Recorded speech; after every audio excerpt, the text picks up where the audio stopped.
When it's dark at night and the clock strikes 2, it's time to play Apex with you and your crew. Welcome back to the GLL Apex Legends series here live, coming to you from Stockholm, Sweden. My name is Pan, and I'm giggling because my analyst to the left, Glitter, and bro, I think found that rhyme slightly. How long have you been planning that? I just made up on the spot, guys. That's incredible. We would play Apex with you at 2 as part of our crew. Just trying to keep the energy going. Yeah. I was doing like a little dance before we went live as well, and I'm just feeling good, man. That happens every round. We've seen it from the NA energy. You know, they've harnessed the Dark Rift energy? The Rift? Yeah, exactly, man. I'm learning the lore. I'm figuring things out as I go. I'm really enjoying it, guys. Talking about enjoying things, that first match was a cracker, and we're going to see the leaderboard as it stands after that very first outing. We missed it at the end of the last segment because we had to tally things up. And as we delve into the cave on screen, the leaderboard will follow shortly. And it was the youngins. Look at those kills, I told you! What? Look at those kills on Team Liquid Blue! 12 kills for 1 and 2, the youngins and Team Liquid Blue. Just 3 points separating them, with the youngins on top. Sentinels, again, a team that we spoke about in the lead up to going into the first match, cinching 3rd. I'm trying to see where the other Team Liquid White down in 9th. Yep. This is a TSM there with a slightly disappointing result in 16th, just 1 point there for one placement point. Even they didn't get a kill. This is a crazy looking table after game 1. Yeah. If you showed anyone who's watched any level of competitive Apex Legends this table after game 1, they'd say probably not. This is probably not what we're going to see. And that was something we wanted to talk about too. TSM had a very favorable zone for where they drop typically, and it just did not go in their favor. Albarelli was, knocked relatively early when it came to like 4th-ish circle, I think. Yeah, maybe even a little bit earlier. Yeah, and they just once that happens that early on with so many teams up, you can't. It's really, really hard to come back from that. Guys, it's unfortunate, but I must rush us along to our caster because the second match for NA is prepared and ready to get going. So, Dreadnought and On Set, take it away. Thank you very much, and yeah, what an exciting start that was. 12 kills apiece for our top 2 teams there. Certainly not leaving anything behind there in our first game of the day. Yeah, no, and that's I believe to be the highest and most lethal when looking at individual team performances. But the fact to walk away with 12 kills and a first place also makes it now the greatest performance relative to everybody else. Which again, bringing it back to the making me eat my own words, doing it in incredible fashion here with the youngins and Frex. Sorry for calling you the young guns for all game 1. At this point, you deserve every ounce of what I haven't given you. It's the youngins. Yeah, youngins. We are learning and we are developing and moving on as a duo, and that's all that anyone can ask for, right? As long as you're better than you were the day before, and that's what we're looking to get here. But I mean, the fascinating thing from that first game is, as we mentioned previously, like the 2 qualifying teams coming out and performing at a level that maybe we didn't see from the qualifying teams in the EMEA region, and I think that's going to be a severe kick up the butt for all of these invited teams, these North American powerhouses that we expect to see in those final circles, and making a real run for those top 2 spots. It's a surprise. Yeah.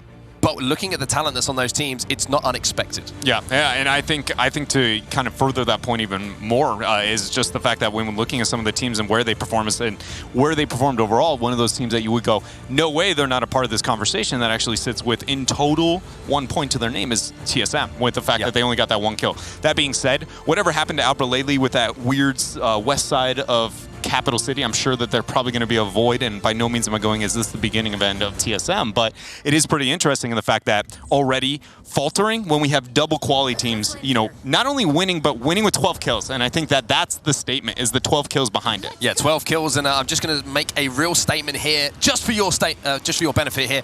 We're going to start off by watching the youngins. Thank you. And Frex. Thank you. At this point, I'm just going to reserve that over to you. Every time we have to talk about the teams, I got you, buddy. I need you. I'm holding your hand, but we're going to see them landing in the same spot that we saw before, moving towards the tree. No surprise there after the success they've had, and we're going to see early beacon usage here from our team that were also in that top 2 spot with 12 kills to their name.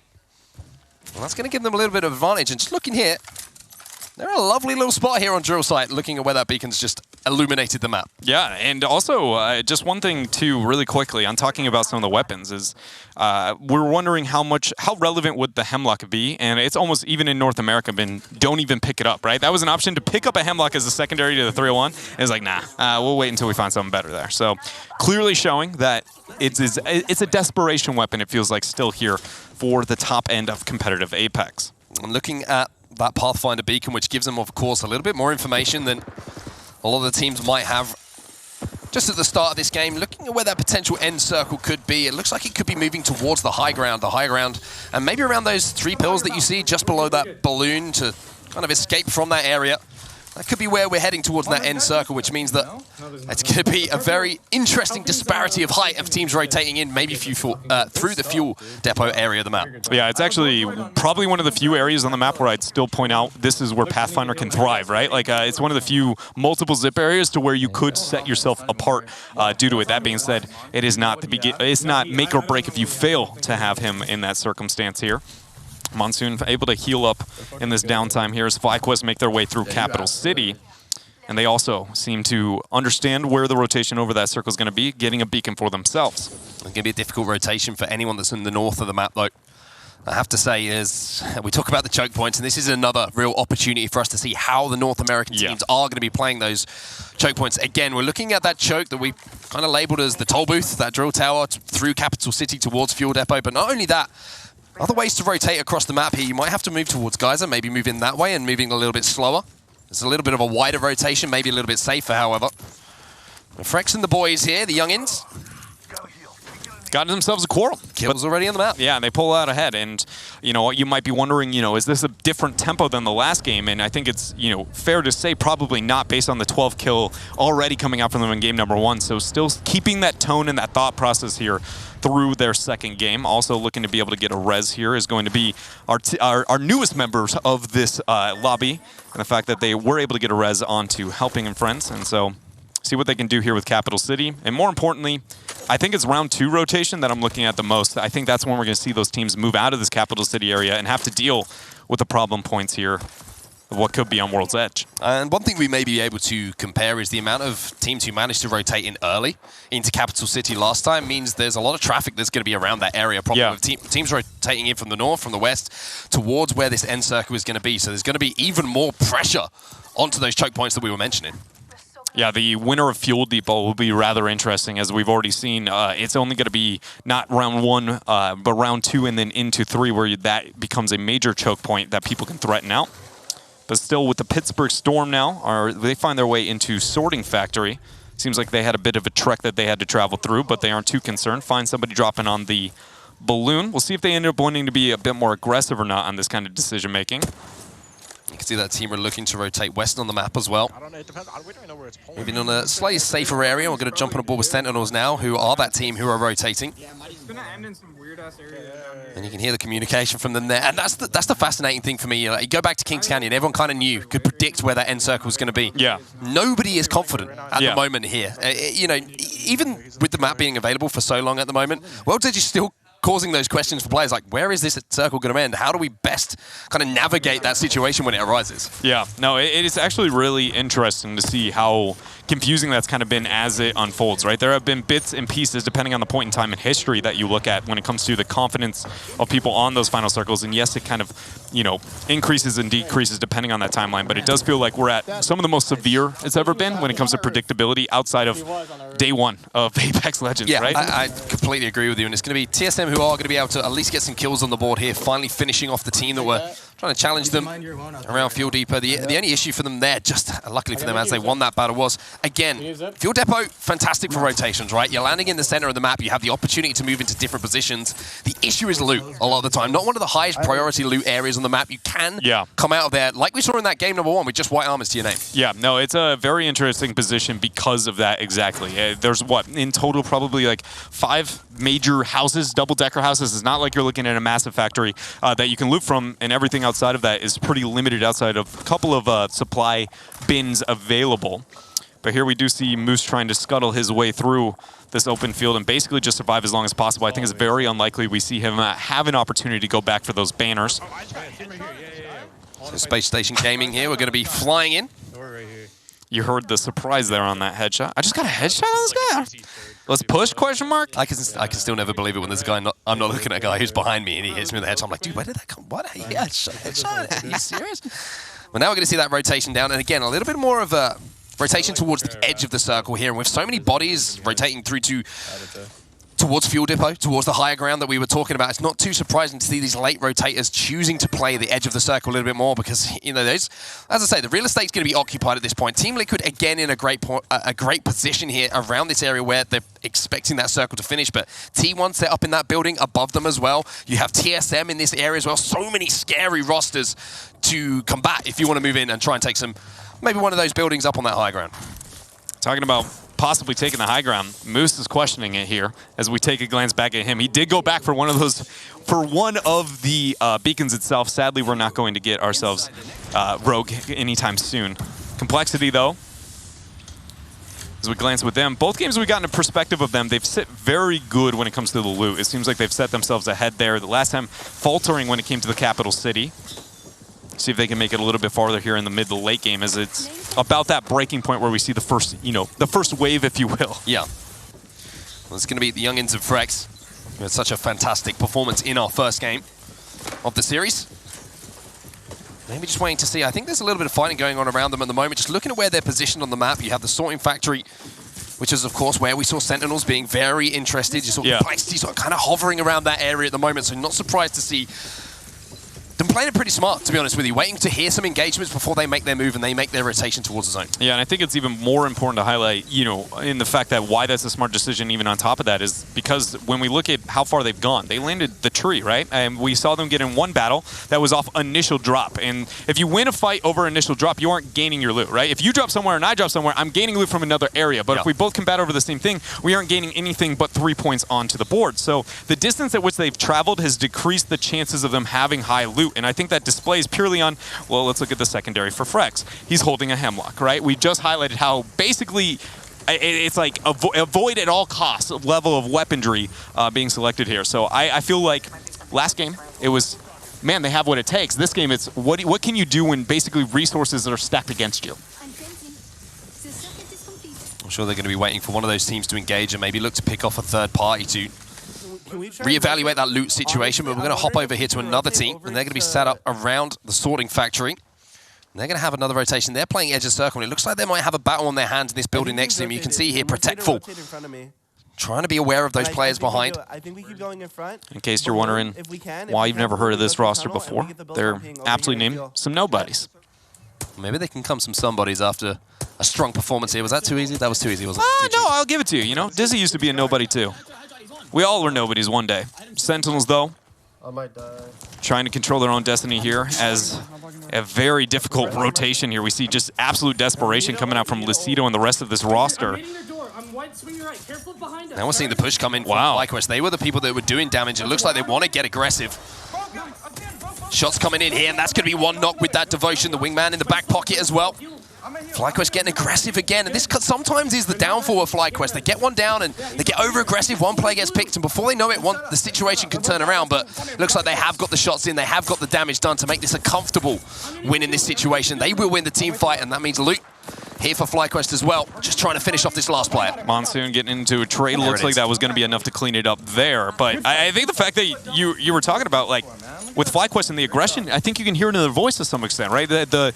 The almost panic confidence that's coming out there, I think to some level, may be part of the reason that gets out of control, because once you feel that level of urgency and things start going well, it's hard to know when to reel back. And that's kind of what I was talking about before between the hype versus the calm, right? Having somebody keep you in check is very, very valuable at some of these moments. And one of the perfect examples of how to play those situations, Luminosity Gaming, like we saw earlier in the EMEA region, they always committed to that decision that was made. There was never any second guessing, and that allowed them to just be convincing and conclusive in how they wanted to execute the plays that they were trying to set up. They were stand out when looking at EMEA, and their score very much reflected that. But here, Sentinels holding the circular side building, just sitting on the southern end of the sorting factory. That was a lot of S's. That was completely accidental. You could have even thrown a Sanox in there if you wanted to. I'm just saying. You're right. Good try, but it could have been better. I'll take off my training wheels eventually here on set. So it's going to be a late rotation in here from Sentinels. And the question always with Sentinels is how are they going to work towards this end zone? We know how much individual skill and we know the flashy plays that all these players can make. They love to get involved in fights. When they're on the edge of the circle and there's still 16 squads remaining, things change a little bit as we are going to see Team Liquid now making a move on. I think that's actually T1 potentially up there. Oh! It is T1 and Zerg. Well, it was T1. Yeah, that was a clean prep opener to that fight with the grenade to be able to force him into a lose-lose. Clean focus fire as well. One target still sitting in the second tier as the Arcstar attempt is going to be merely an attempt, forcing him out here. But it seems like the inevitable, as the rest of Liquid will force here, the push into this high ground, or excuse me, not the high ground, but the top floor. An easy clean up there. T1 no longer with us. So T1 who had a great position, have that stolen away from them with a strong push there from T-Liquid, who have been impressive in their slaying ability so far. Space Station Gaming then. A little bit of later rotation here, and it's a difficult rotation. They're coming under fire. You can see the flatline shots. He has the anvil on as well, so if he can land a couple of those shots, boy, trust me, wow, it does enough damage. And now you've seen them get aggressive, and they should be able to comfortably win this battle. They do take down that final player, and that's going to be points on the board. It's CLG again losing that team fight. Yeah, losing it, but also in the fact that I don't believe he had a golden knockdown, so there should be other members. And logically, and Bird has gone down. Yeah, the fact that they're just sitting at no HP, essentially, I feel like it is inevitable that they ended up going down there. Looking into the feed, it looks like at least Bird ended up dropping, but somebody on the Space Station Gaming side still alive. A secret here sitting on the other side of Thermal. And here comes FlyQuest. I think it's they're the ones who are putting them under pressure, and you can see it's going to be SSG desperately trying to get away and survive, and that is not a lot of HP to be playing with at this point in the game. It's going to be a case of try and get some placements, but he can't get away. He's going to be beamed out of the sky as he tries to get those heals off, and it's going to be FlyQuest again who win a team fight. So good stuff here from FlyQuest, points on the board for kills. And there's a pretty interesting rotation here coming out from this roster, and the fact that they're willing to take a round 3 damage out of the circle. It will put them in an ideal circumstance as long as they can force the fight out of here. The only problem I want to raise is not only those targets, but 6 seconds until they have to make that maneuver. Even if that team isn't there, it has to be flawless with their next transition. So feels like a tough spot here. We'll see what they can do as they try and move up. Triple Take gets the Thirst. Good night, my sweet prince. I'm willing to call it. We don't even have to see it. I do not see a world you make it out of. Yeah, that had to be a situation where every second had to count for them, and the fact that that shot came in, it added an extra second. That was a second they could not afford to lose in that situation. So we'll jump over to Fnatic now. Actually going to jump back to FlyQuest here. You can see 1 kill on the board here for Lou, but his team have managed to win 2 team fights across this map, which means at least 6 points on the board for them. Now they've got to be thinking ahead of placement. Yeah, and I think that that's something I wanted to bring up here is over FlyQuest, they had a really tough choice there, and I'm glad to see them opt into this one. And it's just basically, if they commit to the rotation to the left-hand side there and do anything on the side of Thermal Station, you put yourself into a very, very small rotation opportunity or decisions available, and it basically would put you into I feel like there's no way you could rotate out of it, basically. And so I'm glad to see them understand that, identify it, and be like, we're going to rotate the opposite direction here within a timely fashion. Team Liquid, though, gear-wise, looking great. Circle-wise, looking difficult for a lot of teams, though. I just got a quick look at that one, and everyone was thinking, hey, we might be finishing up around the high grounds area, around that respawn beacon. Once again, we're going to have a circle that's moving into the open. The one positive thing, I think, for a lot of teams here, there are a fair amount of rocks in that area to cover you. However, rocks aren't buildings, and there's always going to be a side of you that's exposed to fire coming across from other teams. Yeah, and that's where mainly I think the biggest difference between the buildings versus the rocks, I mean, clearly other than the verticality, is mainly the generator capabilities. When you don't have a roof, it makes it very, very vulnerable. And if you don't have a generator, you are vulnerable to grenades on top of it. It's a really weird snowballing problem. And if you don't have a generator in those positions with an open, you better hope you have a Gibby in your rocks, to be honest with you. You need that dome. Yeah, hopefully the dome exists long enough for the generator to come up is basically what you're hoping for in these moments. But talking here about the thermite rotation I was highlighting before, one of those teams is forced to be able to make that transition, and it seems like it's going to be Secret there looking down at, wow, a great spray coming out from the Scout. Double tap not even activated. Going to be forcing the hand here onto what I believe is Team Liquid. Yeah, 28 seconds here until that ring closes, so they have no choice here but to be aggressive. It looks like Team Liquid have given up that high ground. You can see Nocturnal's he's desperately trying to stay alive. He's going to queue out that situation with the Wraith, but it's not good enough, and he will be taken down. And that leaves Team Liquid here, one of our top 2 teams from the last game that we saw in that final scuffle, down a man as we approach Round 4. Yeah, and we got a quick glance there as we transition through of Fnatic, and they're still sitting in that one truck, dead center of the circle itself. They've been there for a long while. They have been pretty confident that this is going to be the final endgame, and they're just still posting up here. Look at the gear looking great as well. This is a very different tale than game number 1 here for Fnatic, and I think it's important to highlight, though this looks fantastic, Fnatic, this isn't the first time we've seen them in these situations, and it does not net a win. I think they can look at it as a victory if they can continuously translate these moments into top 3s or something, but usually they lack in the kills, which means that if they do not absolutely cluster placement, they struggle in the long term. I think it's a good point, and it goes back to the point that you made even before we started here. Fnatic and Complexity, teams who like to set up early, likes to get into the center of that circle, but you need to convert. You need to execute on points having made that rotation. Yeah. You kind of put all your eggs in one basket, so to speak, and if you don't execute, you can find yourself with 1 or 2 points where you could have had 12 to 20. Yeah, it is such a closed approach to the game and how you have to end up playing it there. It's going to be interesting for Fnatic, but I'm hopeful here. Along with the hopeful Pittsburgh Storm, as they have a bit of a rotation to be able to make. FlyQuest here. The interesting thing about Pittsburgh Storm, again, one of those teams we were talking about before we kick things off, one of those highlighted teams from our qualifiers. Yeah. We saw what happened in that first game, and again, very much involved, as are TSM. And look at this. Two-time champs. Not only the two-time champs, the fact that we got a glance at them, and there actually is a 3-man roster with decent amount of gear, too. This is what, unlike Fnatic, where it's we need this to translate, these are the moments where you look at TSM and you go, who can stop it from translating to a victory? Because they do seem to be far and above the most consistent roster if they have ideal circumstances, and it's brewing right now here for them. Albralele forced to be able to throw down that dome, should be able to get the zipline out. But it should be noted, as we heard there from the comms, clearly not on the same page. Definitely a concern point there for TSM. Well, TSM comms, when you do listen to them, sometimes a little bit flustered, shall we say? I think that, yeah, that would be the word I would use to describe it. That's fair.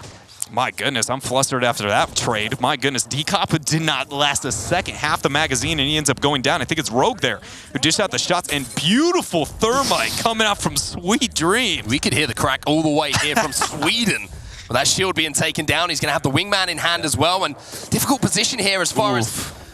Oh, he burns that before the portal. Where this final circle could end up. Shots coming in from the wingman again, and it's FlyQuest who are doing the work. This time it's Lou with the wingman in hand, trying to pick off these players. Great shots, but not can't enough. convert on the kill. And the question is did that kill go to somebody else? No, he actually ended up pushing there. TSM now pressuring from the other side here as the circle's still moving in. 2 seconds before it's going to close. Albralele getting, or Imperial Howl, excuse me, getting chunked now 50%. But TSM seemed like they knew what was going to happen here on set. They were controlled on this approach. And one thing I've noticed here, Fnatic, for all of the things we were talking about, once again have fallen in that situation. So Fnatic having everything going their way as far as their game plan were concerned, not able to execute, whereas FlyQuest are keeping up this aggression, and now you can see they're trying to push onto TSM. And Sentinels maintain the high ground out of this 4-man battle. We have we have TSM and FlyQuest down below. Sentinels is a full roster and only one other team in this. In theory, if you consider the high ground the highest value, this should be Sentinels' game to lose. But gear-wise, it felt like it was on TSM as they get a trade here into FlyQuest. Yeah, get the trade, but is that going to be enough to win the battle? Albralele, he's 10 HP, he's getting pushed, and that's going to be TSM falling, and Lou does huge. You can hear the hype from FlyQuest. 3 squads now remain. The question is, do Sentinels threaten in this window of the double res opportunity? Because this audio cue will be given up. Res attempt 2.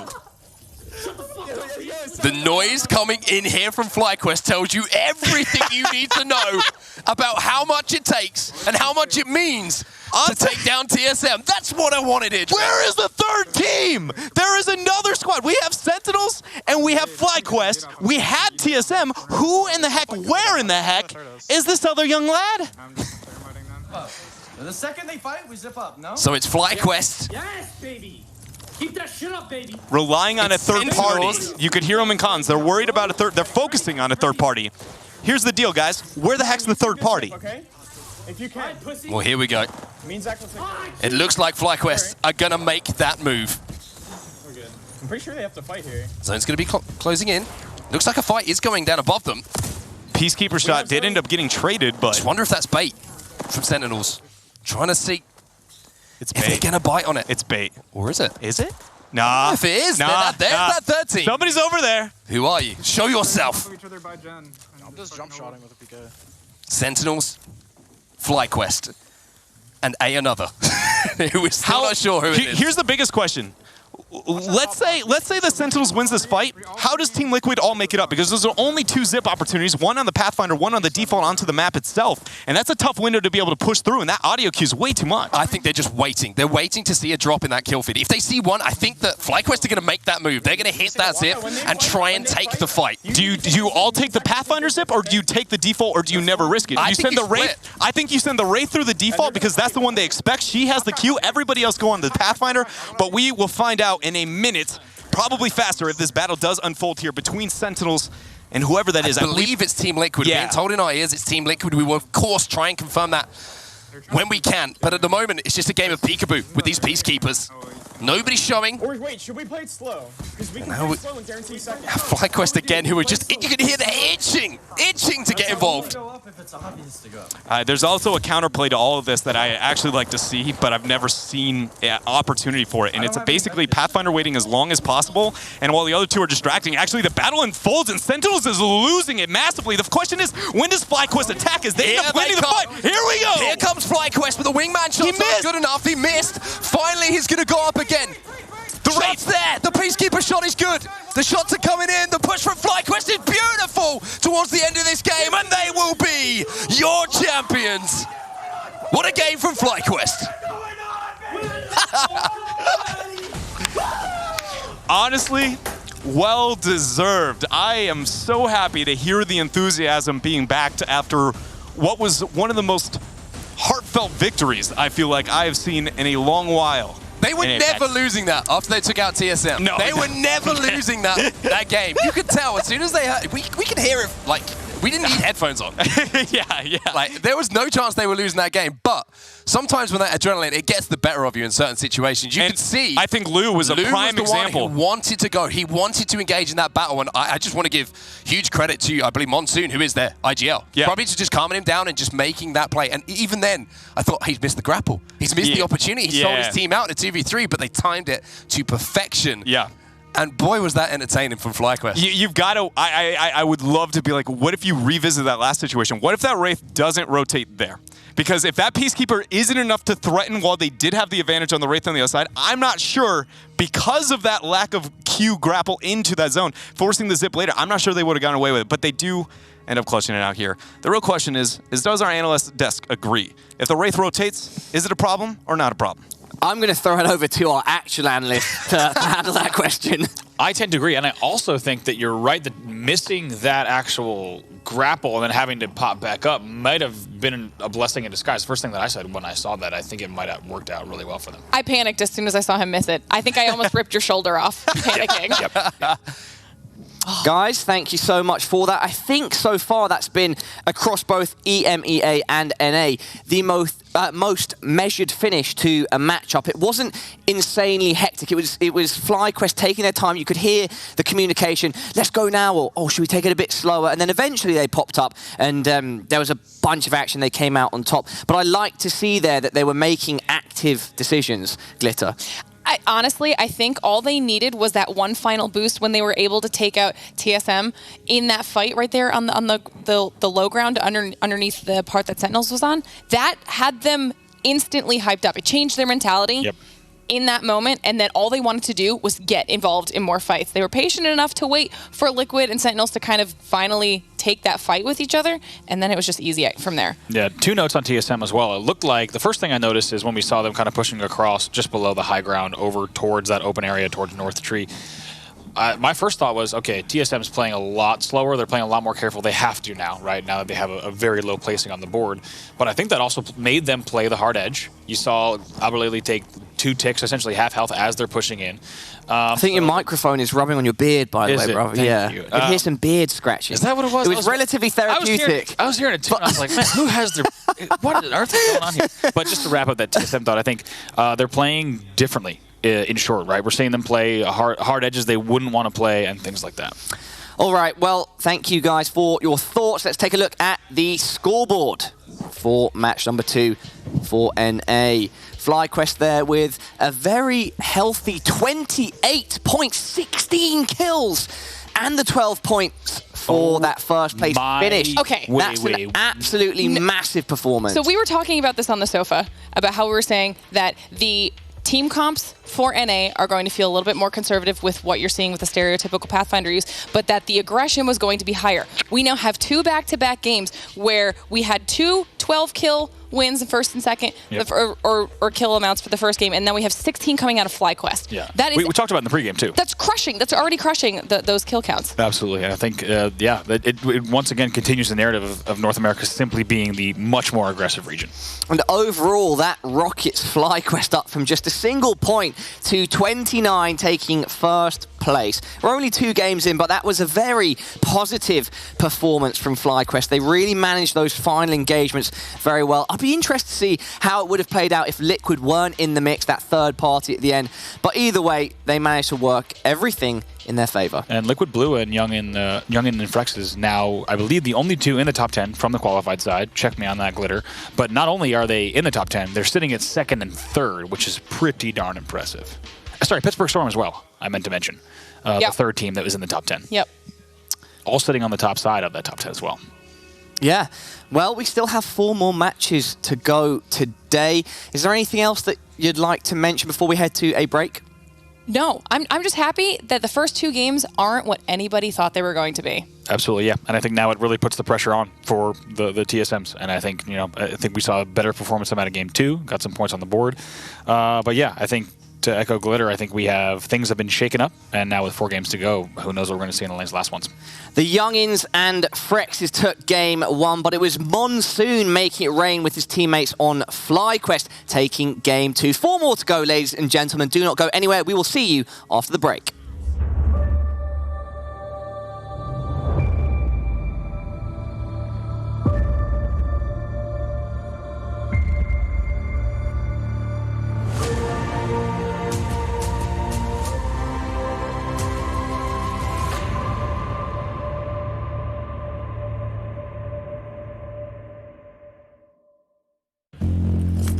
To the untrained eye, you look like everyone else.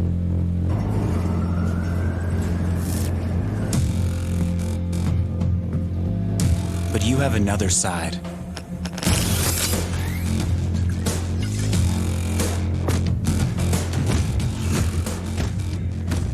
Embrace it with a machine that's worthy of you.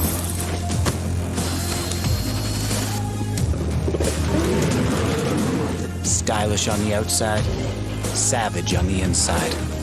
Legion by Lenovo, powered by Intel Core i7 processors.